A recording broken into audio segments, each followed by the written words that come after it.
This is a time of change in U.S. agriculture. At the Alternative Farming Systems Information Center of the National Agricultural Library, we decided it was important to record the memoirs and views of key people who have influenced these changes. Dr. Charles A. Francis of the University of Nebraska has been an advocate of the trend to a more sustainable agriculture and one of its most articulate spokesmen. He's frequently called upon to speak at conferences and seminars and to lend his expertise in advisory roles. A bibliography of his papers, books, reports, and articles runs to an astonishing number of pages. We're pleased that Chuck Francis has taken time today to talk with Jayne Gates, Assistant Coordinator of our Information Center. They will discuss his career and his interests, as well as the University of Nebraska's research, teaching, and extension programs that relate to sustainable agriculture. Chuck Francis, it's really good to be here and to have you here. Thank you, Jayne. Taking time out not only from your writing and your teaching, but from a red-hot conference that's going on right now, which we'll come back to in a few minutes. But to start with, let's start at the beginning. You're from California, where I lived for a number of years. You have not lived there for a long time? California is a good place to come from. A lot of people there now. Certainly a beautiful place. It's too bad it's a little bit out of balance in terms of population and resources. That's a good line. California is a good place to come from. Do you mind if I sort of adopt that when people want to know why I moved to the East Coast from the West Coast? My father used to say that about Nevada. So. Did he? So it's sort of a family heritage. Is your interest in agriculture a part of your family heritage? Yes, we had a number of people back, at least a couple of generations in farming. I grew up close to farming, spent every summer on my grandparents' small walnut orchard, and worked through high school and college and studied agriculture in the Central Valley area. At UC Davis? At Davis. What'd you do in the walnut farm? Well, I managed it for my grandfather for a few years while I was going to school at Davis there a few miles away. You were pretty young to be doing that. Well, I was in college. It was not a big operation, just enough to keep me busy on weekend. Out of trouble. Out of trouble. Things to do. Speaking of trouble, perhaps you'd not want to talk about it, but I noticed that you were in the Chemical Corps and doing some work in biological laboratories in Maryland during the war, after the war? Yes, this was during the Vietnam era. Just prior to that, I was working with screening of herbicides and products for defoliation as a young neophyte physiologist at that stage, and screening materials on woody plants and on herbaceous plants and looking for things for vegetation control. It was different philosophically because I'd been learning how to grow plants, and here I was learning how to destroy them. Would have been a better preparation for a career in weed control, I suppose, instead of in plant breeding. Were you were in the service? For 2 years in the Chemical Corps. And then you went back to get your degree. Went back to Cornell and had an opportunity to go overseas right away, so we took that opportunity too. You went to Columbia? We first went to the Philippines, spent 2 years in the Philippines, financed by Ford Foundation, and worked with the National Maize Program. Took classes along with all the other grad students there, helped teach plant breeding, taught one of the laboratories, and did my master's thesis research there. And then went from there to Columbia? Well, back to Cornell. Back to Cornell. Then to Columbia for about 15 months. Or again, I worked with the National Corn Maize Program, taught a little bit at the National University, did my dissertation research, and worked with the program in planting trials, and learned to speak Spanish and deal with farmers in another culture. It was very exciting. I would imagine it would be. When did you get started in being interested in corn? How did you get from walnuts to corn?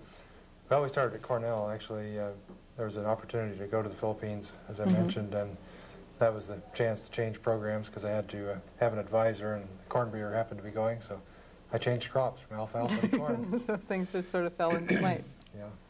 Do you have any connections still with work overseas like that? I frequently get overseas as a consultant with USAID primarily, once in a while with World Bank, with our own MEOC projects here in the Midwest. Oh, really? I hadn't realized you were working with the MEOCs at all. Yeah, for 2 years. In fact, I managed the Morocco project here on campus as the project coordinator, and was in Morocco twice a year. And I still go overseas if there's an opportunity. And now it's mostly in cropping systems and extension and transfer of technology, these kinds of activities. So your doctorate was from Cornell, in plant breeding. Plant breeding, physiology, and international agronomy. That's a pretty heavy, heavy load. They all mesh together, though, for you? Oh, they all fit very well and seem to complement each other, and I enjoyed doing that. I took quite a few years in graduate school, but I wouldn't do it any differently if I were to do it again. Along the way, what particular people influenced you? Mentors or teachers or someone that you can think back as making you think more about agriculture than others did? I'm sure Bill Williams at Davis was a strong influence. Forage production person who taught the introductory forages course, and he's probably the reason I went into agronomy instead of animal science. Then certainly my advisors at Cornell, Ernie Sprague, who came through and gave a seminar about international work, which I think influenced us rather greatly to try an overseas experience for the first time, and we decided we liked that so much that we went overseas again to do another part of another degree, and eventually ended up working overseas for quite a few years. And you said we went overseas, so you have a wife and family? Yes, Barbara and I went. And that would be quite an adventure to go to either one of those countries, I would think, to the Philippines or to Colombia, either then or today. Perhaps today there would be another dimension or two. That I think it's a bit more of an adventure today than it was then. You were also, in 1985, certainly embarked on a different course, and then you took yourself off to the Rodale Institute to work on a program. We went for a year and worked with the Rodale Research Center, actually. Right there in Emmaus or Kutztown? Out in Kutztown. And worked with Bob Rodale and John Haber and the others to initiate an international program. They were very concerned about extending their information and some of their philosophy into the international realm.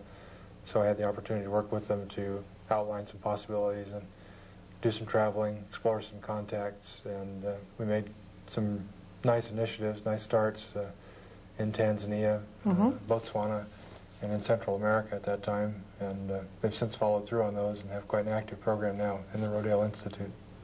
So essentially you were working with them to see how to promote or how to do outreach to other countries about sustainable agriculture, or about different methods of agriculture? Yes, Rodale Press, of course, is a publishing company and has had a record of research.